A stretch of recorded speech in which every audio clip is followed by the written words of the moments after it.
Hi everyone, I'm really just coming here to say that I got a haircut and I'm feeling so vain and so good. I just feel like it looks totally fire.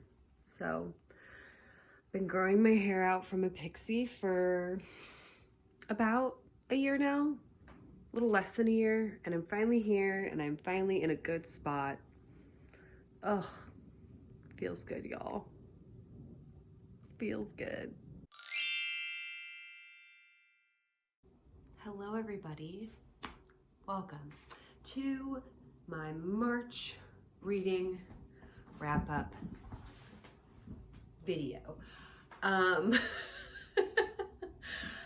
right, so I'm gonna try and make this sort of quick because I want to, at the tail end of this video, talk about my quarterly reading wrap up. So my best and worst reads from the first 3 months of the year, because yeah, we're at that point. Okay, so let's just dive right in of what I did read this March. Okay, so the first book I read this month was Beasts of a Little Land by Juhea Kim. This was a chunky, long historical fiction novel about Korea during the Japanese occupation. And while this was a good book plot-wise, in the sense that I really enjoyed the setting, I enjoyed the history that I learned while reading it, I didn't feel like the character development was totally there. The story follows a lot of different characters over a span of about 40 years, 50 years maybe even, and that's really hard to do well. And I think that there were just too many characters going on, and it kind of got lost and jumbled towards the end. However, this was the author's debut, so I am excited to see more from them. And I do think that if you're really craving something that reminds you of Pachinko, because Pachinko is one of my favorite books, then Beasts of a Little Land is a good choice. However, you're gonna probably don't go into it thinking it's gonna be as good as Pachinko, because it's not. So I definitely would still recommend this book, but it was not my favorite. Okay, so then I read Higher Ground by Anke Stelling. This was a 100% 5-star read for me. This book is translated from German, and it follows a woman who is a mom of 4 kids, and her and her husband are both artists, and they live in Berlin. And it's really about her falling out with her friends that she's been close with since late high school, maybe university, and essentially because of their glaring class difference. She has written a scathing article of some sort that made her friends very upset, and they have since sort of disowned her. And it's really her grappling with this understanding in her like late 30s, early 40s of like, wow, I really wasn't prepared when I was younger. There was sort of this idea that we were all equal, but I'm realizing now like money is real and there are so many consequences with that. And it's such a good book, such a good social commentary, especially on how neoliberalism infiltrates our relationships. I thought this was such a good book, highly recommend it. Funny and just all around great. So yes to Higher Ground by Anke Stelling. Okay, and then I read The Swimmers by Otsuka. So this is a new release, and it got a lot of hype, I think, because Otsuka hasn't written anything in a really long time. I think maybe almost a decade. And I would love to read their older stuff. This was the first thing I've ever read by this author. And I have to say I wasn't 100% impressed. The Swimmers was okay overall. It starts out, the premise of the book, with a bunch of different people that are going to a pool, a community pool to swim, and it kind of talks about all of their reasons and motivations for why they're there, what the pool means to them, and what kind of brings them all to this same place, whether it's to escape from their problems, you know, that swimming is just something that really matters to them, particularly this pool. And then what happens is they all find a crack in the pool, and the crack is definitely a metaphor for a lot of things. And during this beginning part, it sort of focuses more on one woman named Alice, who goes to the pool to swim but is showing early signs of dementia. And I definitely think this crack in the pool is definitely like this metaphor for Alice's mind and what is happening with her dementia. I also think it can be a metaphor for COVID, for like a lot of different things. But then the second half really focuses on Alice and her moving into a assisted living facility because of the progression of her dementia. And that part was actually my favorite. It was really heartbreaking, the way that Julia Otsuka wrote about that. However, this book didn't really meld well with me. The beginning and end parts I didn't really get it. Why it was called The Swimmers. We had this whole thing about the pool, and then the second part felt like totally different. Also, the writer wrote really repetitively, which got a little annoying at the end. It just felt almost listicle-like. It just wasn't my favorite type of writing. However, it wasn't a bad book. I would still, if someone wanted to read it, I wouldn't say like stay away. So give it a shot if it's something you think you like. It just wasn't necessarily my favorite thing in the world. All right, so then the next book I read was The Girls by Emma Cline, and I actually really liked this book. I was a little hesitant going in because I had read Emma Cline's short stories Daddy at the end of 2020, so almost 2 years ago, and I don't know, those short stories weren't for me, but I'm also really picky about short stories, which is like just something, I think because you only get to be in the story for so long. I think I expect too much sometimes from short stories. I need to let them be what they are. But yeah, The Girls was shockingly good. So the premise of this book is about a girl who is 14, and it covers one summer of her life while she is waiting to go to boarding school in the fall. And during this summer, when she's off from school, she's kind of had a falling out with some friends, she gets involved with a cult, and she lives in Northern California. I'm guessing somewhere in Marin County. It wasn't too specific. And yeah, this cult is very much, gives me like the Manson family vibes a little bit. And so if you like cults, this is definitely a book to read. But what I love what Emma Cline did is how much she really had a razor sharp focus on girlhood, and that interesting spot when you're 14, 15, and really just, you kind of started puberty, but you're there and you're developing and you're getting sexual feelings, but it's confusing. And then you're also thrust into the world where you were a girl, now a woman. And when you're a woman, your body means so many different things. And I just think that Emma Cline did a really good job of really showing what that's like, and that tension, and kind of also that agony and confusion, but then also feeling your power as a girl, but then also knowing that it's so dangerous. Like, she did such a good job with all of that. I also love how she portrayed, when you're younger and maybe you're 14, 15 and you've made a friend who's maybe 17, 18, and they just seem, only a couple years older than you, they just seem worlds apart. And what those relationships mean when you're younger and you look up to someone who's also a teenager but older than you.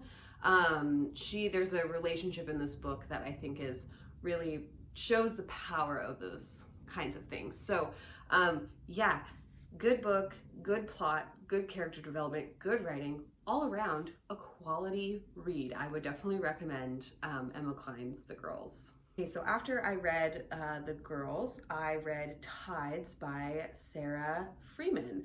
And I did a reading vlog about this book as well as the next book I read. But Tides is a fragmentary little novel about a woman who flees her life after experiencing a very traumatic episode where she loses her baby and is grieving heavily. And she flees to a seaside town on the northeast coast of the US, and really just, it's about her trying to find and claw her way out of that grief. And I liked this book because the author really portrayed the reality of this kind of self-imposed exile for some people, especially if you don't come from wealth. Our narrator is extremely poor and is trying to get by. It's put in a lot of dangerous situations, often just to get by. Really, this book is about a woman navigating through the darkness of her grief. And I thought it was really well written and well done. And I definitely do recommend The Tides by Sara Freeman. And this was her debut, and I'm really excited to hear more from her. And which is funny because Emma Cline actually blurbed the book. And I didn't realize that. I think it would be fun sometime to do like a blurb train reading challenge where you read a book by an author and then the next book you read has to be a book that that author blurbed, and so on and so on. I feel like that would be interesting to see where you end up. But anyway, the next book I read was The Coming Bad Days by Sara Bernstein. This was also an incredible read, a second 5-star read of the month. Sara Bernstein, I believe this is also her debut novel, and she is I think, creative writing literature professor in Scotland. And so this book is another, if you saw in my vlog, a self-imposed exile themed book, very DWM, depressed woman moving through the world. And it follows a young academic who's just finished her PhD and is now, she got a research job that she took because she was leaving her past relationship behind. And in this new position and in this town, she's very isolated. She lives in a cottage by herself and is just sort of trying to put the pieces of her life together. And in this, she ends up meeting a colleague who she grows very close with, and they become friends. They have a very much Ferrante-like friendship until something traumatic happens to this friend and the relationship gets severed. However, what's really going on in most of this book is, I think, the narrator dealing with their anxiety, dealing with the dread of, I guess, dealing with existential dread, dealing with what it means to live through these very unsure times, hence The Coming Bad Days. It's really about, I think, the narrator trying to get through every day knowing that bad things are happening. And she has this thing in here where she's trying to be like, I'm trying not to be a person who just wants bad things to happen to me. This book feels like what doom scrolling is if it was on a more macro scale and you were like living. It's like doom living in a sense, where you're always afraid, you're always expecting the worst, yet at the same time you're trying to exist in this space where kind of doom is being exploited all around you, and you're trying to sort of figure out how to navigate that and live when you're kind of being told from every corner that bad things are happening, while also having experienced bad things. And so I think what the narrator's trying to do is navigate that. There's quite a bit in here about violence against women and misogyny, also climate change, these kind of big overarching things that particularly people in certain kinds of bodies, in certain spaces, have to deal with. And yeah, not a lot happens in this book, but it's so beautifully written. It's really well done. I was really impressed by it, and I thought it was really unique. So I 100% recommend The Coming Bad Days. I thought it was a beautiful, poetic, gorgeous book. Okay, so that put us at everything I read in March. So I figured next I will do a little quarterly wrap up, but first I have to get my Storygraph open so I can like figure out what in the world I've even read in the last 3 months. Okay, so we are back to do a quarterly check-in. I thought this would be fun to do at each quarterly mark of the year, just to kind of see what I've read, what I've liked, and maybe I can even do like a bracket system or whatever those are to see if my top book stays my top book throughout the year, that sort of thing. Yeah, so to get started, I guess I just say how many books I've read so far. I've read 25 books so far this year, which is pretty clean considering I'm trying to do this quarterly, and I have reached 25 books in the first quarter. And even if I just keep that up, we're gonna have an even 100 at the end. We'll see.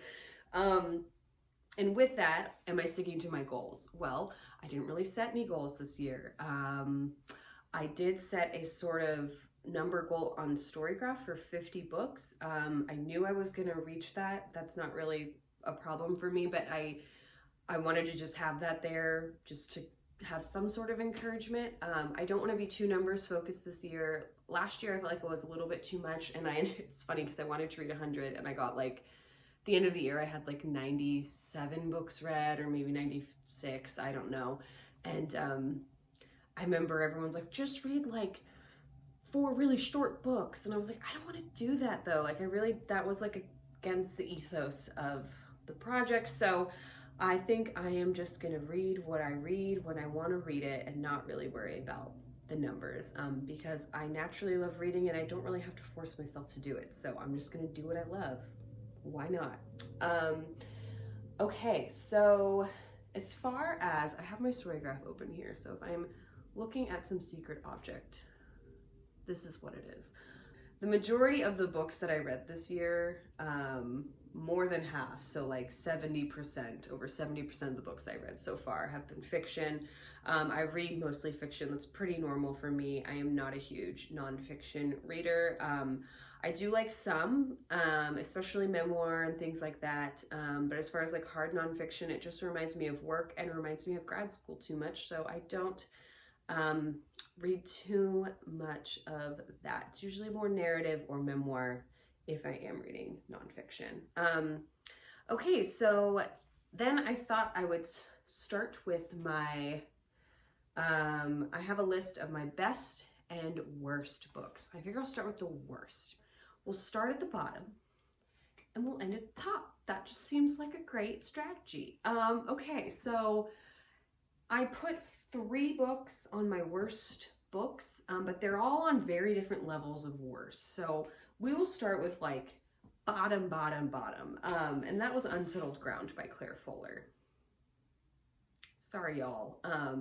Was not for me.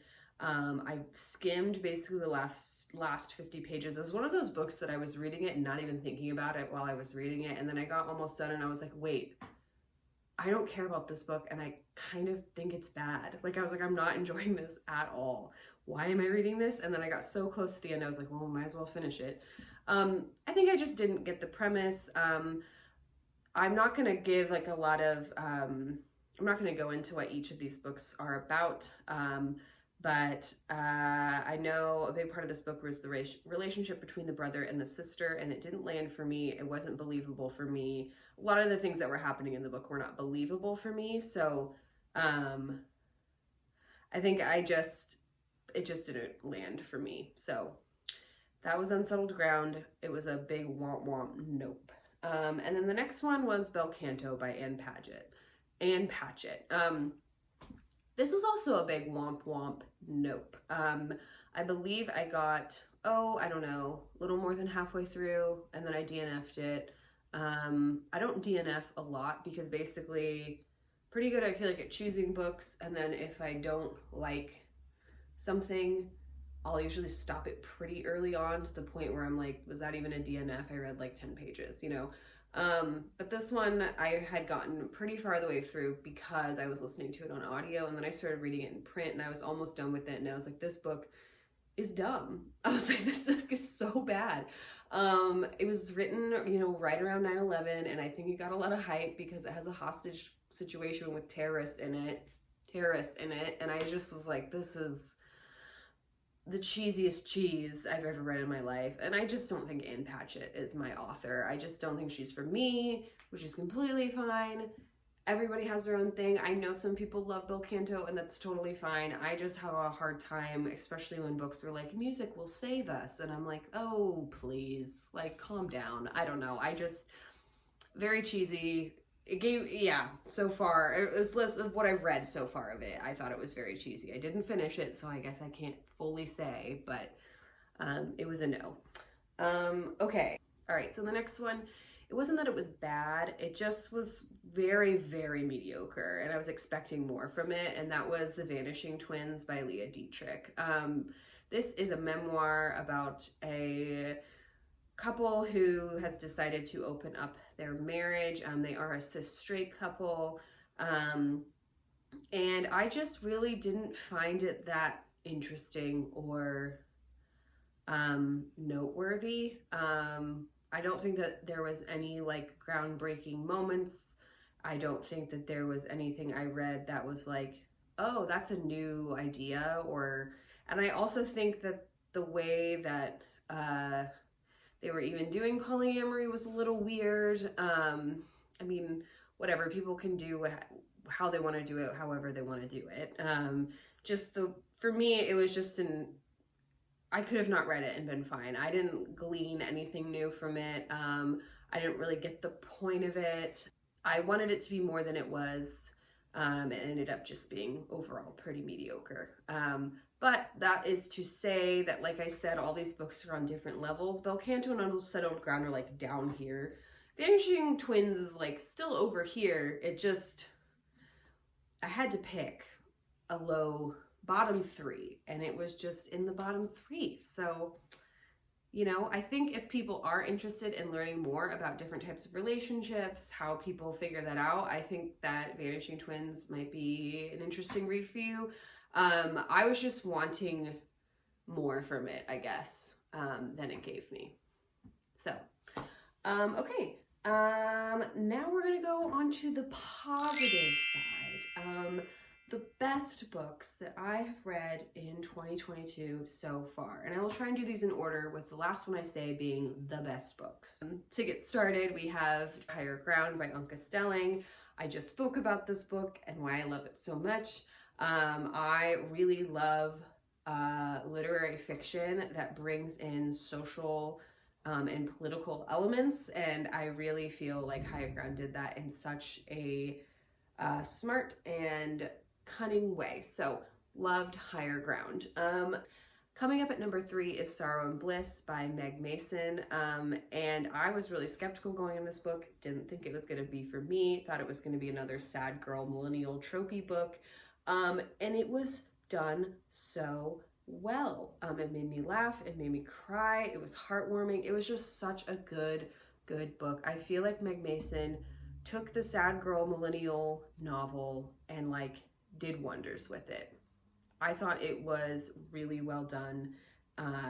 And I think what was great about it is it really gave us that sentimental ending, which a lot of books in this genre do not give us. And I say sentimental in a positive way. I know that sentimentality can be used as a negative word, but I'm using it in a positive sense here, where you really saw growth with the character, and you saw them like come to terms with hardship and make changes in a way that was sentimental in a positive sense. I didn't think it was cheesy or cheap. I thought it was really, really well done and a beautiful, beautiful read. So 5 stars all around to Sorrow and Bliss. Okay, so coming in at the number 1 top contender, first place is Mrs. Dalloway by Virginia Woolf. And what's great is this was the first book I read of 2022. And so far the best book I've read of 2022. This book was poetry, was art, has stayed with me ever since I read it. I thought it was one of the most beautiful things I've ever read in my entire life. Going into my like top books I've ever read ever category, Mrs. Dalloway belongs there. the way that Virginia Woolf writes about the mundane was just so beautiful and gorgeous, and no wonder this is a classic. I get it, and I absolutely loved it. I also read this alongside the annotated Mrs. Dalloway, which was really fun to have while I was reading the text. But there's just so many things in here, like how the stream of consciousness writing I loved, and how she really just highlighted, you know, the depth of life that can be found in small moments in the everyday, especially since Mrs. Dalloway spans a single day. So I thought I'd read one quote with you to leave you with my top book of the year so far.